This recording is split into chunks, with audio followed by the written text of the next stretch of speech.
Hello बच्चों, स्वागत है आपका अपनी classes exam study with you में। जैसे कि अभी तक हम लोगों ने जो है वो काफ़ी सारे इंपॉर्टेंट टॉपिक के बारे में पढ़ा है, जो कि मॉडल क्वेश्चन पर लगभग हम लोगों ने सॉल्व कर लिए हैं सारे। ठीक है, इसी के साथ हम लोग आज के वीडियो में जो है वो आप लोगों के लिए अर्थशास्त्र विषय से संबंधित कुछ महत्वपूर्ण टॉपिक या मॉडल क्वेश्चन पर संबंधित कुछ क्वेश्चन लेके आए हैं। देखो, हम लोग मॉडल क्वेश्चन पर इसलिए सॉल्व कर रहे हैं कि बोर्ड एग्जाम ने जो हमको पैटर्न दिया है, मतलब मॉडल क्वेश्चन पर 2024 के जो हम लोग को दिए हैं, उसी के अकॉर्डिंग जो है हम लोग पढ़ाई करना स्टार्ट हम लोग की कर चुके हैं। उसके अकॉर्डिंग हम लोग हमारी पढ़ाई कर रहे हैं, क्योंकि बोर्ड एग्जाम वाले ने मतलब इस बार ब्लूप्रिंट नहीं दिया, तो कहीं ना कहीं मॉडल क्वेश्चन पर जो थे 2024 के, हमने उसी के आधार पर मतलब जो चैप्टर वाइज थे उन चैप्टरों के जो क्वेश्चन शॉर्ट वाले थे वो शॉर्ट वाले क्वेश्चन पढ़े हैं। कहीं ना कहीं लॉन्ग वाले जो क्वेश्चन थे उन लॉन्ग वाले क्वेश्चंस को पढ़ के हम लोग हमारी जो प्लानिंग है उसको पूरा करें, ताकि हम लोगों को जो सारे सब्जेक्ट में वो अच्छे अच्छे मार्क्स आ सके और हमारी जो 12th बोर्ड या 10th बोर्ड है वो हमें काफ़ी अच्छे से निकल सके। हमारे यूट्यूब चैनल का नाम है एग्जाम स्टडी विथ यू। ठीक है, आज हम अर्थशास्त्र विषय के बारे में पढ़ने वाले हैं। अगर आपको ऐसे एनसीईआरटी नोट्स चाहिए तो आप जो है हमारे व्हाट्सएप नंबर जो उस पर पहला क्वेश्चन वो होने वाला है, आदर्शक अर्थशास्त्र किसे कहते हैं। तो आदर्शक अर्थशास्त्र क्या होना चाहिए, मतलब आदर्शक अर्थशास्त्र होना कैसा चाहिए या क्या कारण होना चाहिए, उसके ऊपर बात करता है। तो आदर्श अर्थशास्त्र जो है वो हम लोगों को वो मूल्यगत निर्णयों पर आधारित होता है, मतलब किस वस्तु का मूल्य कितना होता है उस पर आदर्श अर्थशास्त्र जो होता है वो निर्धारित होता है, आधारित होता है। ठीक है, दूसरा क्वेश्चन हम लोग देखते हैं हम लोग का इसी का अथवा वाला। तो इसी के अथवा हम लोग का क्वेश्चन है, बाजार अर्थव्यवस्था किसे कहते हैं। तो बाजार अर्थव्यवस्था ऐसी अर्थव्यवस्था होती है, मतलब बाजार की जो अर्थव्यवस्था होती है वो एक ऐसी अर्थव्यवस्था होती है जिसमें निवेश मतलब जहाँ हम पैसा इन्वेस्ट करते हैं।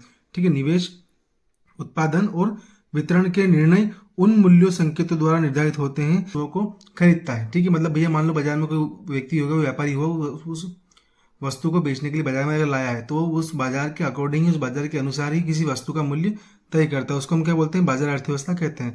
इसी के साथ हमारा अगला क्वेश्चन जो है वो कह रहे हैं कि कुल लागत किसे कहते हैं। तो कुल लागत से आशय व्यवसाय या उत्पादन से समस्त व्ययों के या कुल लागत से आशय कर्म द्वारा उत्पादित वस्तु की मात्रा को प्राप्त करने के लिए किए गए समस्त व्ययों के योग से होता है। देखिए कितनी अच्छी बात बोल रहे हैं हम लोग। ऊपर की दो लाइन नहीं पढ़ते, हम लोग लास्ट लाइन पढ़ते हैं कि वस्तु की मात्रा को प्राप्त करने के लिए, कितनी वस्तु है उसकी टोटल क्वांटिटी कितनी, मतलब मात्रा कितनी है, प्राप्त करने के लिए किए गए समस्त व्ययों के योग से होता है। मतलब भैया कुल लागत वो होता है कि भैया आपने मान लो 100 वस्तु को, मान लो आपने एक पेन बनाए हैं, जैसे आपने 100 पेन बनाए, तो आपने भैया अगर 100 पेन बनाए हैं तो आप किसी एक पेन का मूल्य अगर निकालोगे तो ऑटोमेटिक आपका 100 पेन का मूल्य निकल रहा है। तो कहीं ना कहीं अगर आपने एक पेन का मूल्य जो है वो तय कर लिया तो आपका 100 पेन का मूल्य तय हो रहा है। तो कहीं ना कहीं आपका जो एक पेन पे इतना व्यय हुआ उतना ही व्यय आपका 100 पेन पे भी होना है।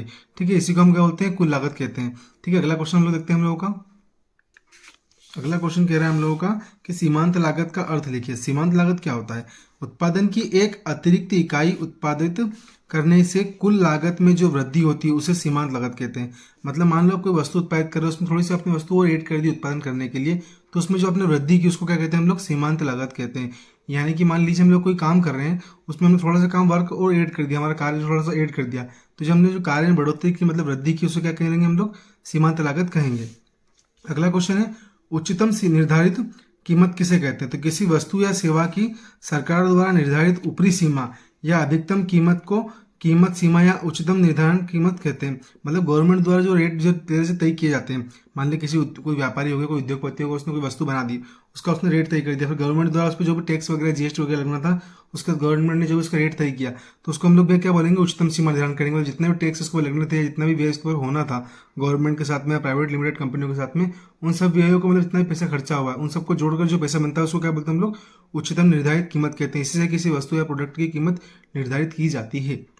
अगला क्वेश्चन हम लोग का इसी का वाला कि न्यूनतम निर्धारित कीमत किसे कहते हैं। तो किसी वस्तु या सेवा की सरकार द्वारा निर्धारित न्यूनतम सीमा को कीमत तल या निम्नतम निर्धारित सीमा कीमत कहते हैं। यह साम्य कीमत से अधिक होती है। मतलब जो साम्य मतलब जो कंपनी होती है, जो फर्म होता है, जो कारखाना जो होता है, वहां से जो कीमत तय होती है उससे कम होती है, उसको बोलते हैं न्यूनतम कीमत। ठीक है, अगला क्वेश्चन हम लोगों का है कि संतुलन कीमत किसे कहते हैं। ठीक है, संतुलन कीमत कह रहा है। तो संतुलन कीमत वह कीमत है जिस पर किसी वस्तु की मांग तथा आपूर्ति की मात्रा दोनों बराबर होती है।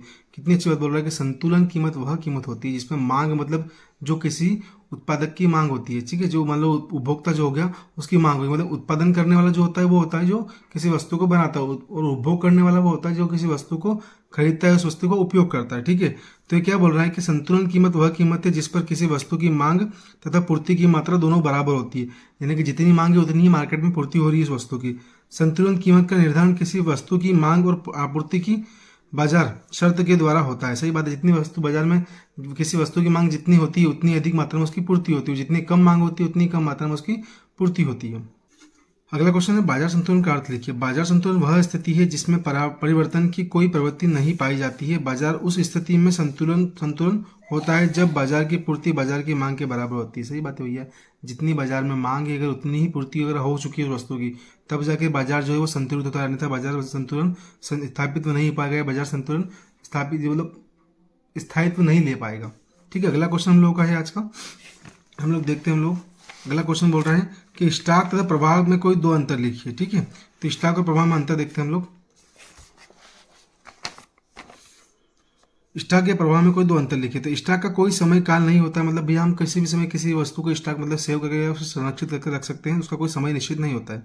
ठीक है, प्रवाह का समय काल होता है, मतलब प्रवाह एक समय लिमिट होता है, मतलब किसी भी चीज़ मान लो कोई भी चीज़ अगर चलना स्टार्ट करती है भैया बिकना स्टार्ट करती है तो किसी समय पर बिकना स्टार्ट करती है।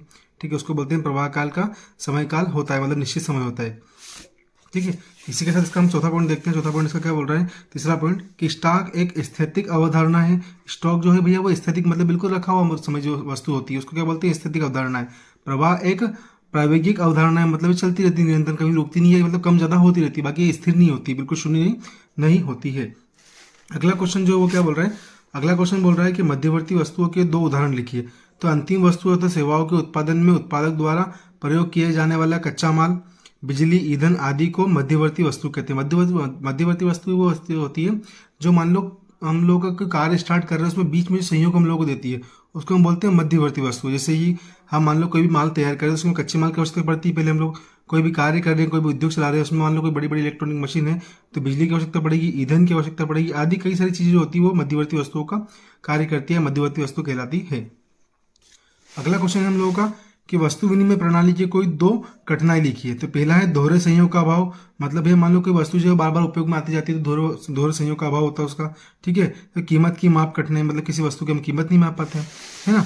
अगला क्वेश्चन हम लोग का इसी का वाला कि मुद्रा के कोई दो कार्य को लिखिए। तो पहला तो बोल रहा है कि विनिमय का माध्यम, मतलब मुद्रा जो है भैया वो हमारे पैसे को सेव करती है, मतलब विनिमय का माध्यम है। यह मुद्रा का अत्यंत महत्वपूर्ण कार्य है। इस कार्य द्वारा मुद्रा ने वस्तु विनिमय के दोहरे संयोग के अभाव की कठिनाइयों को दूर करके विनियोग रीति को व्यवस्थित और सरल बना दिया है। ठीक, किसने, विनियोग के माध्यम, मतलब पैसा हम लोग सेव करते हैं, हम लोग पहले देखते थे पहले पैसा सेव नहीं हो पाता, बाकी आज लोग हम देखते हैं हर प्रत्येक व्यक्ति के पास सेविंग होती है कुछ ना कुछ। ठीक है, तो कहीं ना कहीं समस्या को दूर हुआ है। ठीक है, दूसरा है हम लोगों का, दूसरा है मूल्य का मापन। मुद्रा का दूसरा महत्वपूर्ण कार्य होता है मूल्य के मापन के रूप में विभिन्न वस्तुओं एवं सेवाओं की विनिमय शक्ति को आंकने का रहता है, मतलब किस वस्तु का मूल्य कितना होता है किसके द्वारा नापते हैं हम लोग, तो मूल्य के मापन द्वारा नापा जाता है। ठीक है, अगला क्वेश्चन हम लोग राष्ट्रीय मापन की आय विधि किसे कहते हैं, तो उत्पादन विधि। इस प्रणाली में हर उपभोग का अंतिम वस्तुओं के निर्णय में जो योगदान होता है उनका अनुमान लगाया जाता है। दूसरे शब्दों में इस विधि के अनुसार देश में वर्ष भर में सभी अंतिम वस्तुओं और सेवाओं के कुल मूल्यों को बाजार कीमतों पर जोड़ा जाता है। दूसरा पॉइंट है हम लोगों का व्यय विधि। ठीक है, व्यय विधि क्या बोलती है कि इस विधि के अंतर्गत राष्ट्रीय आय की माप एक वर्ष की अवधि में सभी प्रकार की वस्तुओं तथा सेवाओं पर किए गए व्यय के आधार पर की जाती है। मतलब है पूरे साल में व्यय सरकार द्वारा कितना पैसा कितनी योजनाओं पर खर्च किया गया है या कितने स्थानों पर खर्च किया गया है, विधि के अंतर्गत काउंट किया जाता है, व्यय विधि के अंतर्गत उसको दर्शाया जाता है। ठीक है, इसी का अथवा वाला क्वेश्चन हम लोग देखते हैं भैया, तो क्या बोल रहा है दोहरी गणना की समस्या क्या है, इससे कैसे बचा जा सकता है। तो राष्ट्रीय आय के अनुमानों का अनुवाद करते समय हमेशा एक से अधिक वस्तुओं को सम्मिलित करने की संभावना होती है। जहां केवल अंतिम वस्तुओं को सम्मिलित किया जाता है इससे दोहरी गिनती की समस्या पैदा हो जाती है जो राष्ट्रीय आय की अधिकता का कारण बनती है। इसमें जोड़ा गया मूल्य जोड़कर उससे बचा जा सकता है। मतलब भैया मान लो किसी वस्तु अगर आपने भैया अगर किसी कोई गणना कर रहे हैं, मतलब कोई गिनती की बोल रहे हैं, मान लो 100 से 1 से 100 तक, तो आप किसी चीज को मान लो एक बार काउंट करेंगे तो आप उसको दोहरी मतलब डबल बार अगर काउंट करेंगे तो कहीं ना कहीं आपके सामने समस्या उत्पन्न होगी, मतलब संख्या 101 आएगी, आप संख्या बढ़ सकती है। ठीक है, और वहीं कहीं ना कहीं अगर हम एक इकाई को ऐड करेंगे, मात्र एक अंक को ऐड करेंगे, तो भैया हम लोग एक एक करके अगर 100 बार तक ऐड करते हैं तो कहीं ना कहीं हमारा जो है एक जो जोड़ होगा, जो योग होगा वो कहीं ना कहीं सही आएगा। और अगर किसी वस्तु या किसी अंक को हमने एक से अधिक बार अगर उसको जोड़ा है या काउंट किया है तो हमारी दोहरी गणना की समस्या के अंतर्गत काउंट किया जाता है। अगला क्वेश्चन हम लोगों का समग्र मांग का अर्थ लिखिए। अब समग्र मांग क्या होती है, समग्र मांग मतलब वो होती है जो प्रत्येक व्यक्ति की मांग होती है। ठीक है, समग्र मांग उपभोग, निवेश व सरकारी क्रय तथा शुद्ध निर्यात का योग है। किसी अर्थव्यवस्था में आय का संतुलन स्तर निर्धारित करने में पहला कदम इसकी समग्र मांग का अनुमान लगाता है, मतलब कितनी मांग है उसके उसमें अनुमान लगाया जाता है, कहीं में समग्र मांग में लगाया जाता है। ठीक है, एक खुली अर्थव्यवस्था में समग्र मांग ऊपर एक समीकरण के रूप में दी गई है। सही है भैया, ऊपर एक खुले समीकरण के रूप में दी गई होती है, मतलब जितना उपभोक्ता चाहे उतना उसका उत्पादन कर सकता है, उतना उसका व्यय या अपने लिए इसको यूज कर सकता है। अगला क्वेश्चन हम लोग देखते हैं कि इसका अथवा कि प्रभावपूर्ण मांग किसे कहते हैं। तो क्या बोल रहा है कि मुद्रा की उस मात्रा से है जो एक निश्चित समय में एक देश के लोगों, उपभोग और विनियोग पर व्यय करते हैं। मतलब प्रभावपूर्ण मांग वो होती है कि हम लोग मान लो किसी एक समय में भैया किसी वस्तु को खरीद रहे हैं और वो वस्तु जो खरीद रहे हैं हम लोग वो हमारे अनिवार्य है या नहीं है, उसको हम कहीं में डालेंगे, उसको हम बोलते हैं प्रभावपूर्ण मांग कहते हैं। मतलब जो वस्तु हम लोग अनिवार्य होती है हम उस पर पैसा इन्वेस्ट करते हैं, अन्यथा हम उस पैसा इन्वेस्ट नहीं करते हैं।